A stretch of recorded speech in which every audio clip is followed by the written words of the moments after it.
Hi gems, it's your girl Ambra here, and it's that time of year again, back to school, where you can just send your kids to school all day long and not have to worry about them calling you every 5 seconds about a hot pocket. Oh wait, that's my life.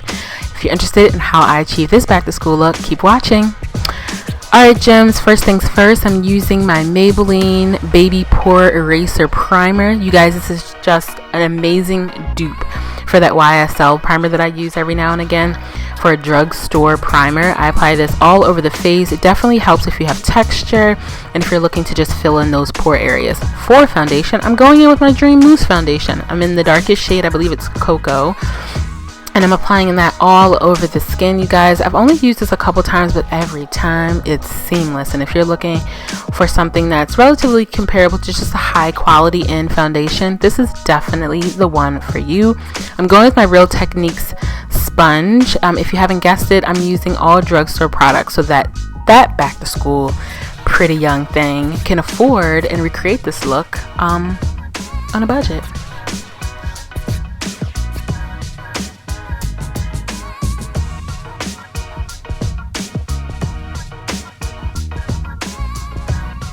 For concealer, I'm going with my Maybelline Better Than Skin. I can't remember the name, but this too is in the darkest shade and deep. It's just a creamy, it's a nice coverage.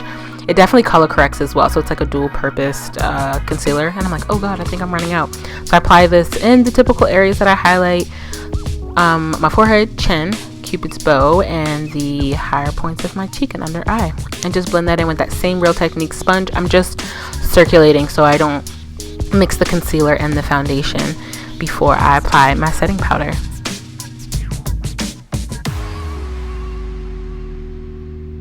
For setting powder, I'm using the translucent powder by Airspun. You guys know that I like to look up when I'm applying the powder to decrease any creasing throughout the day and really set that concealer in place.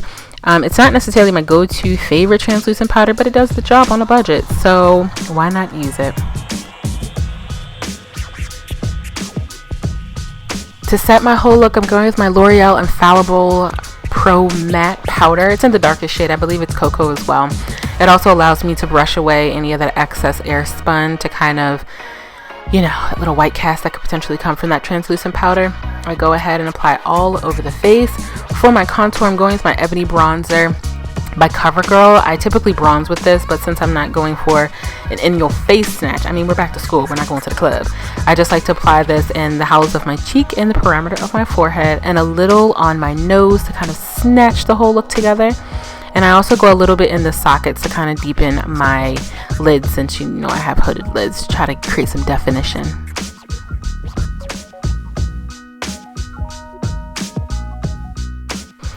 I also use that L'Oreal Infallible as my transition color, trying to find something that's more of a dupe for my Anastasia Morocco, but it's giving me that reddish brown transition color that I love with most looks.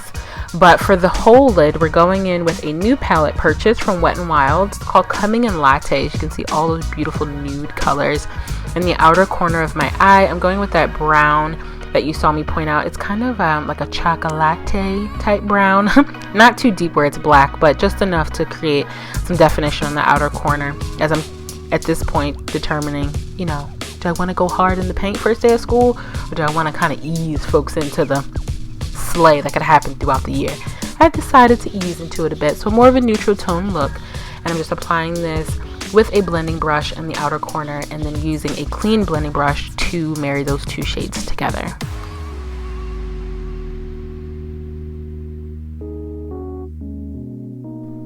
Then to create a little bit more depth to the outer corner, I'm going with the black shade, and I'm building this black up because, with black, once you apply too much, there's no going back. So it's best to apply and then blend, apply and then blend, blend, blend, blend, blend, blend.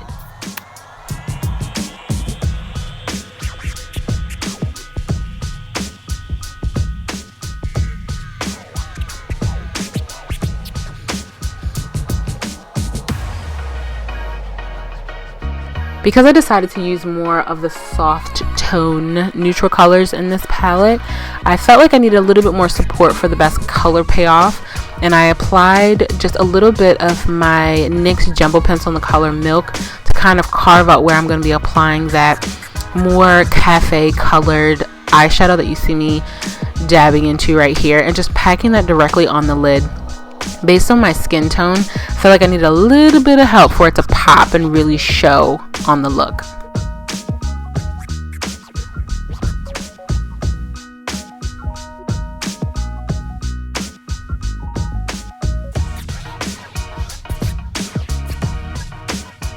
For the inner corner highlight, I go into the more shimmery taupe color right next to the color that I applied directly on the mobile lid, and I apply that in my inner corner just to create a little bit of pizzazz and in your face and kind of brighten the whole look, to be quite honest.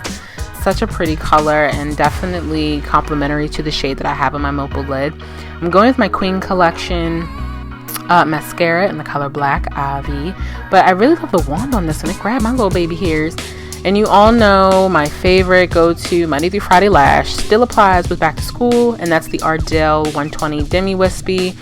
I'm just using some duo glue, and to really create a more seamless application, I do take a little bit of that black on a flat definer blending brush there, or shadow brush, and apply it directly to my lash line. And for my lower lash line, I'm applying the L'Oreal Infallible Kohl Pencil and the color Black. And to decrease that harsh line of that Kohl Pencil, I'm just going in with the same browns from that palette and blending it out to have a more soft lower lash smoke out sesh. For these brows, honey, hello. Ardell came out with their own pomade. Jury's out on how I feel about the overall consistency, but it did what I needed to do, again on a budget. I've been liking pomades more often, and I just wanted to see how this one played up on a more budget friendly application. It did what I needed to do. I think the color is dark brown, but I make sure to list it below.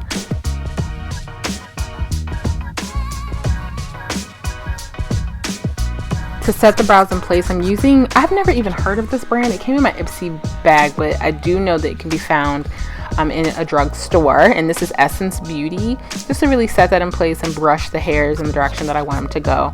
I am using the same concealer, that Maybelline that I use to highlight my face, to really clean up these brows, because I do need to get them done. And then I set it with that same L'Oreal Infallible Pro Matte finishing powder, just to set that contour, Lord, that highlight underneath my brow in place. So for my highlight, I'm using this new Maybelline Glow Stick. It's in the shade Medium, and I'm applying it with my finger because I've already applied powders on the skin, but I'm really curious how this kind of works out. And then I'm setting everything with the Wet n Wild Mega Glow, the illuminating palette, and the shade Catwalk Pink. It's beautiful.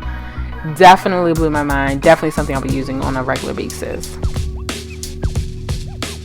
For the blush action today, I'm going with my e.l.f. Quad in the shade Dark. Really beautiful. They're heavily pigmented, so just, apply with caution. And then I set my entire face with another Wet n Wild product I just realized. This is their setting spray. I don't know why in my mind, if it smells like alcohol, I feel like it's going to keep my face set all day. For the lip, I'm using the new Maybelline Jolt. This is in berry something or other. I can't remember. My cousin asked me to test this out and give a review, and let me tell you, with this pigmentation and the feels and the long wear, I will be buying this in every single shade. It's ridiculously good. I love it.